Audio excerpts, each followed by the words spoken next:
Assalamualaikum warahmatullahi wabarakatuh. Selamat pagi.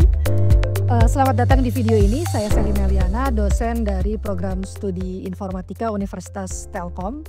Pada video ini saya akan menjelaskan terkait proses pembelajaran salah satu mata kuliah wajib yang wajib diambil di tahun pertama mahasiswa Fakultas Informatika, yaitu Algoritma Pemrograman 2. Mata kuliah ini memiliki beban 4 SKS yang terdiri dari 3 SKS pembelajaran di kelas, kemudian 1 SKS belajar di praktikum atau di laboratorium. Metode pembelajaran dari mata kuliah ini disampaikan dalam pendekatan yang kita sebut sebagai DIA, Delivery, Interaction, dan Assessment. Proses pembelajaran dilakukan secara sinkron, baik itu tatap muka di kelas maupun online, serta asinkron melalui Learning Management System (LMS) dan grup diskusi yang biasanya dilakukan di Telegram. Metode ini dirancang agar mahasiswa tidak hanya memahami konsep secara teoritis, tapi juga aktif terlibat dalam diskusi, eksplorasi, penilaian berbasis praktik secara bertahap. Mata kuliah ini adalah kelanjutan dari mata kuliah Algoritma dan Pemrograman 1 dan menjadi fondasi penting bagi mahasiswa dalam memahami pengembangan solusi komputasi. Dan dalam mata kuliah ini juga mahasiswa akan mempelajari konsep modularitas, kemudian prinsip dasar pencarian, pengurutan untuk menyelesaikan berbagai masalah komputasi. Topik-topik utama yang diajarkan dalam mata kuliah ini itu meliputi penggunaan fungsi, prosedur, termasuk rekursi, kemudian struktur data array, teknik pencarian data. Kita akan pelajari sequential search, kemudian binary search. Yang terakhir itu adalah pengurutan data, ada selection dan ada insertion sort. Selain memahami konsep dan strategi penyelesaian masalah, mahasiswa juga diwajibkan untuk mengimplementasikan solusi tersebut ke dalam bahasa pemrograman. Bahasa pemrograman yang dipakai di Universitas Telkom itu adalah bahasa pemrograman Go, sehingga harapannya mahasiswa dapat membangun program yang efisien, terstruktur, dan benar-benar dinyatakan dalam konteks nyata. Dalam mata kuliah Algoritma Pemrograman 2, mahasiswa diharapkan mencapai sejumlah capaian pembelajaran yang dirancang untuk membangun fondasi berpikir komputasional yang kuat. Secara umum, capaian pembelajaran mata kuliah ini mencakup 2 hal utama.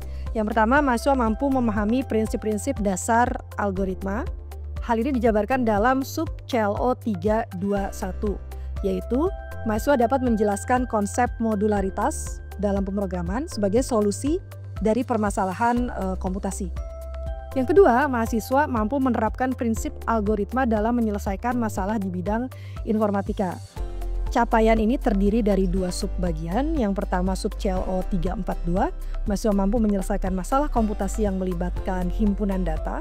Kemudian sub CLO yang kedua, sub CLO 343, mahasiswa mampu mengimplementasikan konsep modularitas dan solusi dari permasalahan komputasi ke dalam bahasa pemrograman. Dengan mencapai ketiga sub CLO tersebut, mahasiswa tidak hanya memahami teori, tapi juga mampu mengembangkan dan menerapkan solusi algoritmik yang efisien dan terstruktur dalam konteks nyata. Kemudian terkait materi pembelajaran, mata kuliah Algoritma dan Pemrograman 2 diselenggarakan sebanyak 3 kali pertemuan dalam setiap minggunya. Terdiri dari 2 sesi di kelas dan 1 sesi praktikum di laboratorium komputer. Untuk kegiatan di kelas, pembelajaran di kelas berfokus pada pemahaman konsep dasar algoritma, penulisan pseudocode, kemudian latihan soal berbasis kasus. Materinya disusun secara bertahap agar mahasiswa dapat membangun kemampuan berpikir komputasional secara sistematis. Pekan pertama hingga kelima itu kira-kira akan dipelajari struktur dasar program, percabangan, perulangan, kemudian subprogram, fungsi, prosedur, konsep rekursif, pengenalan dan penggunaan array, dan diakhiri dengan kuis 1 untuk menguji pemahaman topik subprogram. Pekan ke-6 hingga ke-9 digunakan untuk latihan soal bertahap dan responsi yang kemudian akan dilanjutkan dengan ujian tulis pertama pada pekan ke-9. Materi selanjutnya berfokus pada pencarian data, sequential dan binary search, kemudian pengurutan data, selection dan insertion sort, dan review terintegrasi hingga pada pekan ke-13. Pada akhir semester, mahasiswa mempresentasikan tugas besar, mengikuti responsi, serta ujian tulis yang kedua. Selanjutnya, selain kegiatan kelas, ada kegiatan praktikum. Kegiatan praktikum ini menguatkan pemahaman konsep melalui implementasi langsung, melatih keterampilan menulis kode program. Bahasa pemrograman yang dipakai adalah bahasa pemrograman Go. Kemudian menerapkan algoritma fungsi, prosedur, array, serta pencarian dan pengurutan data dalam bentuk program. Materi praktikum diselaraskan dengan materi kelas setiap pekan di pertengahan dan akhir semester. Dilaksanakan 2 kali ujian praktikum untuk evaluasi penguasaan teknis mahasiswa dan menerapkan solusi algoritmik secara nyata. Dengan kombinasi teori, latihan pseudocode, kemudian praktik langsung di laboratorium, mahasiswa diharapkan mampu membangun solusi komputasi yang efisien, modular, dan terstruktur sebagai bekal dalam menyelesaikan permasalahan di dunia akademik maupun industri. Referensi pembelajaran.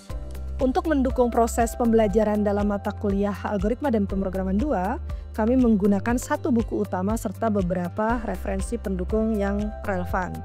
Buku utama yang digunakan adalah Pengenalan Algoritma Pemrograman dalam Bahasa Go dan Python.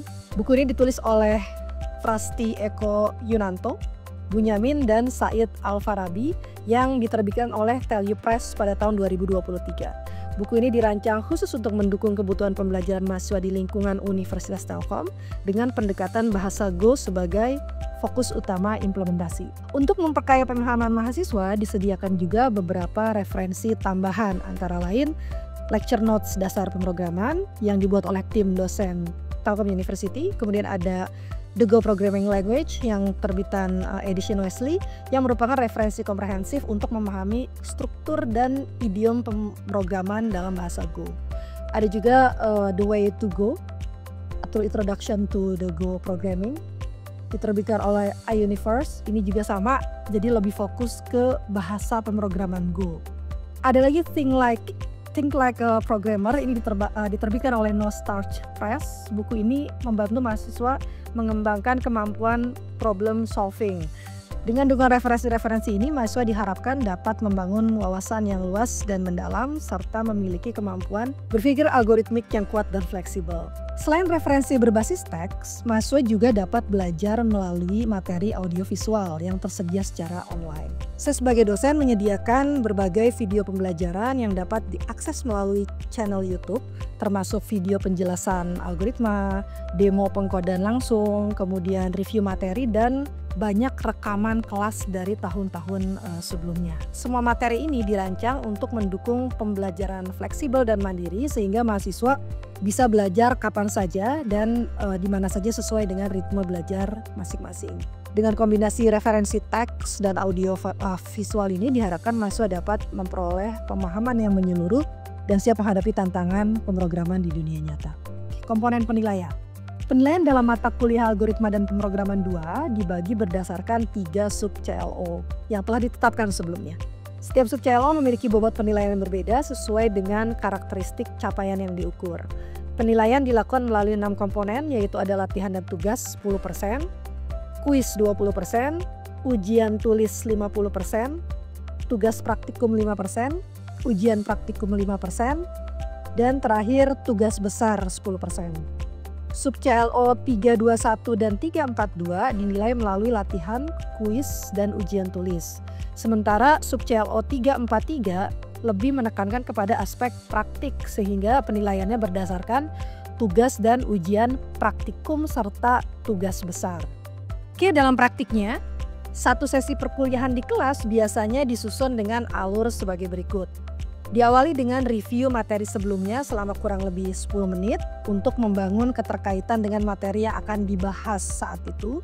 Kemudian dilanjutkan dengan aktivitas interaktif seperti permainan eksplorasi atau simulasi sederhana selama kira-kira 20 menit yang dirancang untuk menggugah intuisi mahasiswa terhadap konsep yang akan dipelajari. Setelah itu saya menyampaikan materi utama secara terstruktur selama kurang lebih 30 menit yang dikaitkan langsung dengan pengalaman dari aktivitas sebelumnya. Kemudian diakhiri dengan sesi problem based learning selama 40 sampai 60 menit di mana mahasiswa biasanya dibagi dalam kelompok kecil, kemudian diminta menyelesaikan suatu masalah baru yang biasanya merupakan modifikasi dari contoh yang telah dibahas bersama. Dengan pola ini mahasiswa dilibatkan dalam proses belajar yang berjenjang, aktif, kontekstual, sekaligus membangun pemahaman yang mendalam terhadap konsep algoritma dan pemrograman. Sekarang, mari kita simak cuplikan proses pembelajaran tersebut di kelas.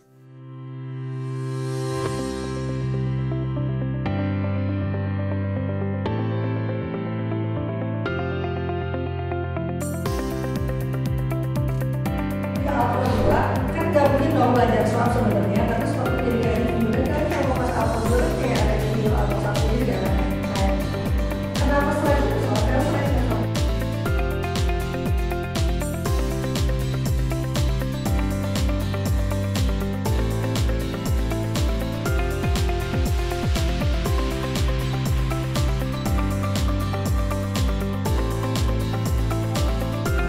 sebenarnya itu yang pertama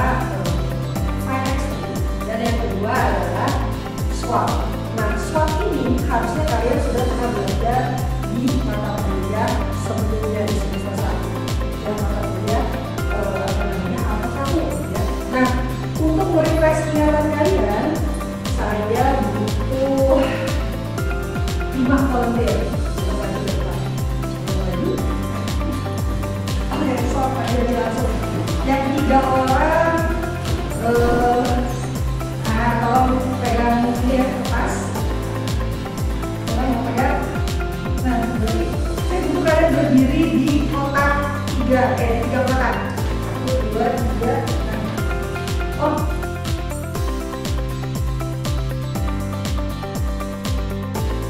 Lupa ya. Selanjutnya kalian melakukan jangan ya, berarti jawab. Ayo.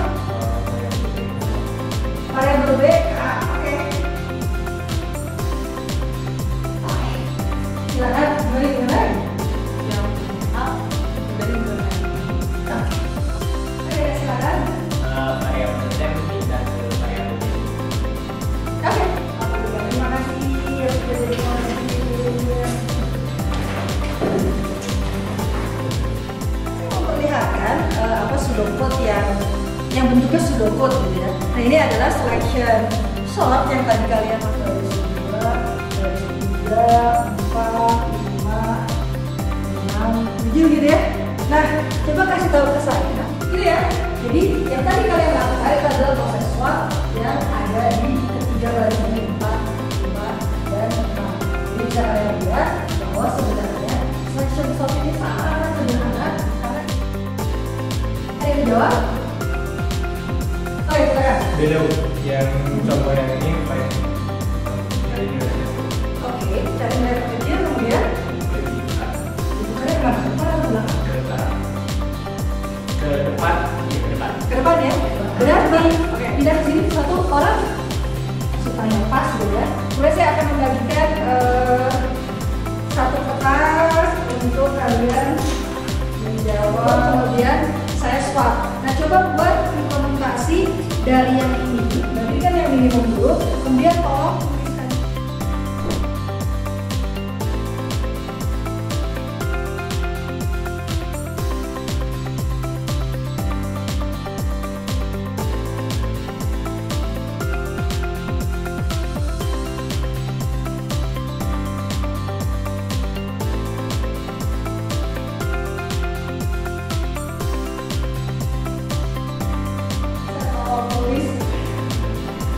Di depan supaya teman-teman bisa lihat.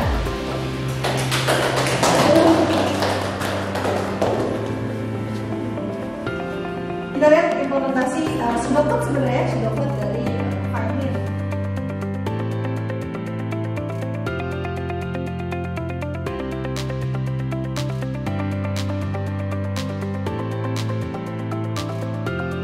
Ada yang bisa lihat? Yang bisa apa?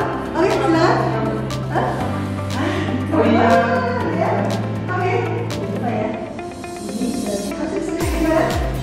Di bawahnya aja. Ini ya.